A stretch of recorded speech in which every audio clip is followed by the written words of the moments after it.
Welcome back to the Explainer. If you're a focused learner looking to really master the mechanics behind custom AI, well, you are in exactly the right place. Today, we are tackling what is, honestly, the unsung hero of AI development. We're talking about the critical yet so often overlooked manufacturing pipeline known as data preparation.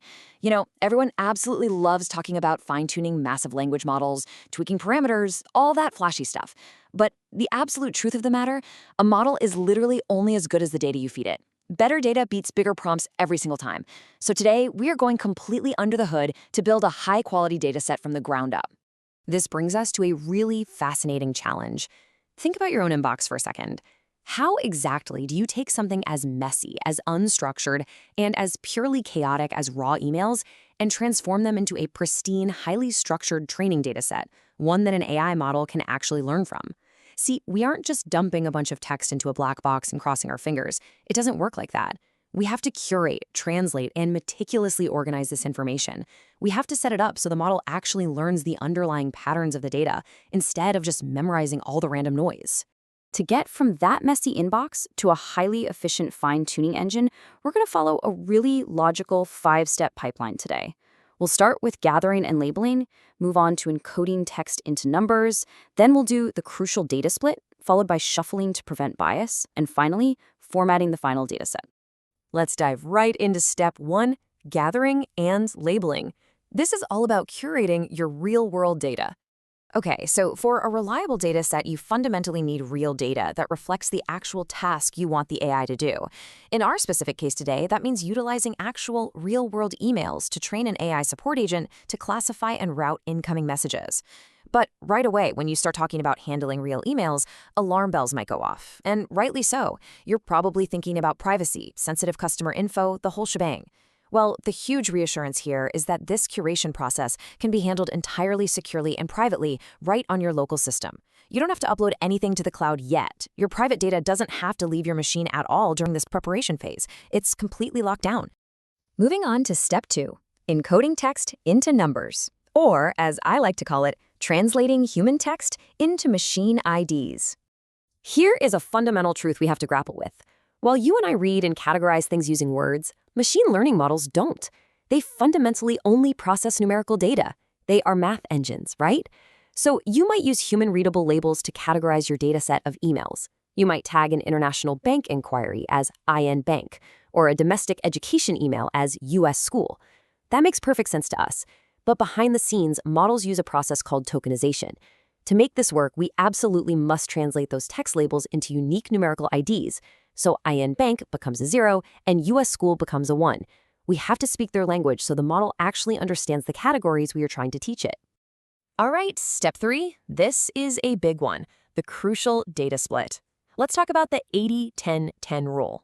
So once our text is encoded into numbers, we can't just hand our entire newly minted data set over to the model all at once. That's a huge rookie mistake. Instead, we use what's known in the industry as the golden ratio, the 80-10-10 rule.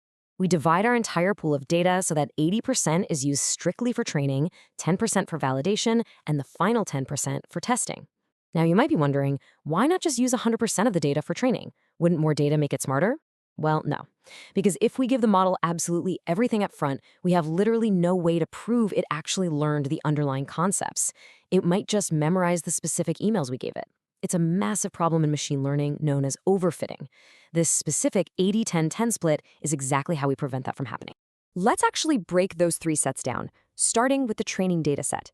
This makes up that massive 80% chunk of your data. Think of this as the primary study material for the AI.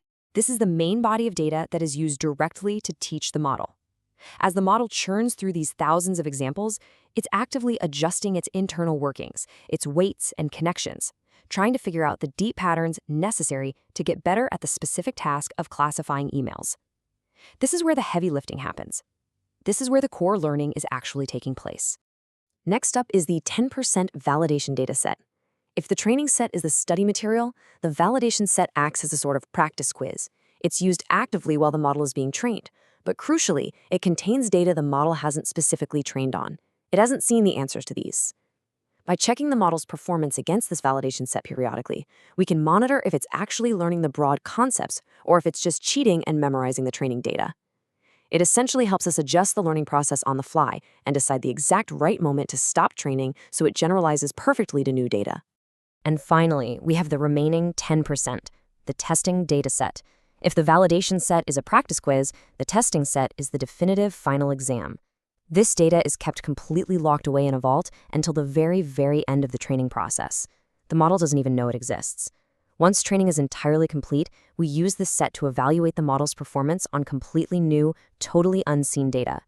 If the model passes this test with flying colors, well, we have concrete, undeniable proof that it didn't just memorize things, and it is officially ready for real-world application. Okay, step 4 in our pipeline, preventing bias. This is where we talk about the importance of shuffling the data. There's a really sneaky hidden danger here that trips up a lot of developers. If we feed our training data to the model exactly as is, in the order we collected it, the model might accidentally memorize the sequential order of the files instead of the actual email content. For example, all the bank emails might be grouped together at the top of the file, followed sequentially by all the school emails. To fix this, it's exactly like shuffling a deck of cards before dealing them out. We have to radically randomize the order of the records in our datasets. This shuffling ensures that examples from all categories are completely mixed together. By doing this, we guarantee the model is forced to learn the actual features and nuances of the email text, not just the predictable sequence it was fed in. It completely eliminates order-based bias. So, from a practical programming perspective, how do we do this? Here are the concrete steps to achieve that perfect mix. Let's say we have our raw data spread out across multiple different category files. First, we read the data from all those separate files. Step 2, we combine all of that data into a single, massive, unified set. Step 3 is the magic trick. We apply a randomization function, like Python's random.shuffle, to thoroughly and completely mix the data up. And finally, step 4, we save this consolidated, beautifully shuffled data into a single CSV file. And remember, you would repeat this exact process for each of your splits, creating a single train.csv, a validate.csv, and a test.csv. Which brings us to our final step, step 5, formatting the dataset. This is where we embed our metadata. All right, so at this point, we have our clean, split, randomly shuffled CSV files. But there is a massive problem with stopping right there. While CSVs or JSON-L files are great for simple, lightweight storage, they lose absolutely crucial metadata. Think about it. If you share this plain CSV file with another developer or try to load it into a complex fine-tuning script months from now, the system doesn't inherently know the data types of your columns. It doesn't remember what those numerical IDs, the zeros and ones, actually map to in text. All of that rich, vital context is completely stripped away and lost. To upgrade from a basic spreadsheet to a professional, bulletproof structure, we use the Hugging Face Datasets library. This is a real game changer. By processing our simple CSVs through this library, we embed that vital metadata directly into the dataset itself. It literally makes the data self-describing. It becomes incredibly robust for future sharing, it perfectly retains those correct numerical label mappings we worked so hard on earlier, and it ensures total type safety. Your training script is going to know exactly what it's looking at right out of the box without any guesswork or manual re-entry. So, let's take a step back and look at what we've built. Here is our final, pristine dataset format. All the components are perfectly prepped and aligned.